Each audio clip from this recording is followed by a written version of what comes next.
Ce n'est pas moi qui représente le NPD au comité le plus souvent. Je remplace un collègue. Je suis ravie d'être avec vous et d'entendre vos témoignages.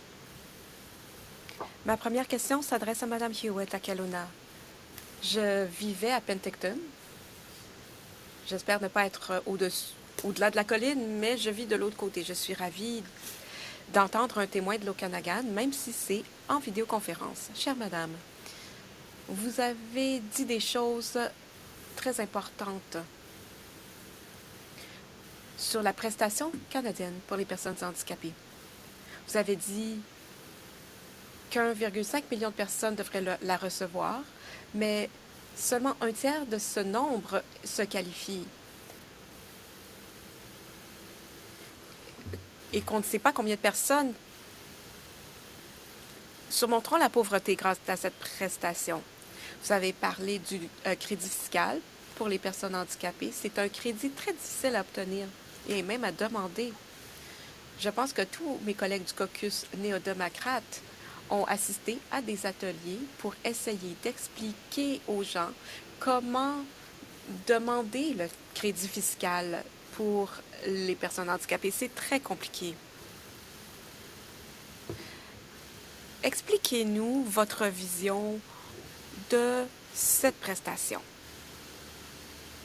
Comment se qualifie-t-on pour la recevoir? Quelle est la façon la plus simple pour le gouvernement de s'assurer que nous aidons les gens à sortir de la pauvreté? Merci d'être avec nous. Mon collègue, M. Lepofsky, l'a dit. Je suis désolée, mon chien d'assistance fait des siennes.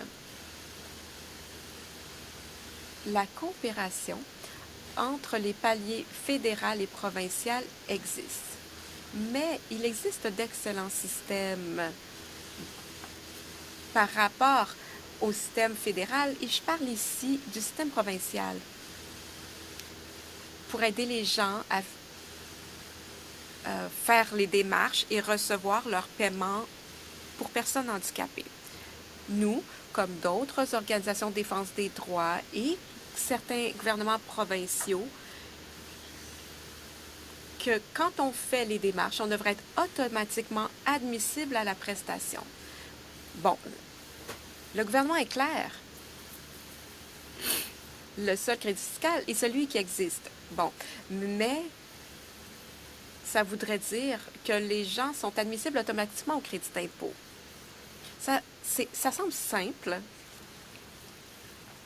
et ça me choque qu'on ne peut pas en faire une réalité. Mais on en revient à un manque d'action des niveaux de paliers de gouvernement de se parler et les processus restent en silo. Et on manque d'imagination, de créativité et de volonté de changer les choses. Tout le monde concerné, qu'on parle des agences et du gouvernement, tout le monde devrait être gêné et avoir honte. Il devrait travailler d'arrache-pied pour que ces millions de personnes reçoivent la prestation et rien n'avance. Je passe mes journées à travailler là-dessus, bénévolement pour mon organisation. On passe notre temps à faire à regarder tout ce qu'on peut faire. Est-ce qu'on pourrait avoir des ateliers? On a proposé les ressources de l'armée, mais c'est comme remplir le lac de l'Okanagan avec une cuillère et non avec une hose. Ce qui serait le plus facile, c'est une inscription automatique une fois que les démarches sont complétées. On parle ici de démarches provinciales et fédérales. Si j'ai bien compris, on parle aussi de gens qui reçoivent la prestation pour personnes handicapées qui ne sont pas automatiquement admissibles à toutes les prestations. Même si on est déjà qualifié en vertu d'autres programmes, il faut quand même faire des démarches. C'est un sujet qui me touche. On nous laisse de côté et c'est grave. On parle ici de personnes gravement handicapées qui vivent dans la pauvreté. Merci, chère Madame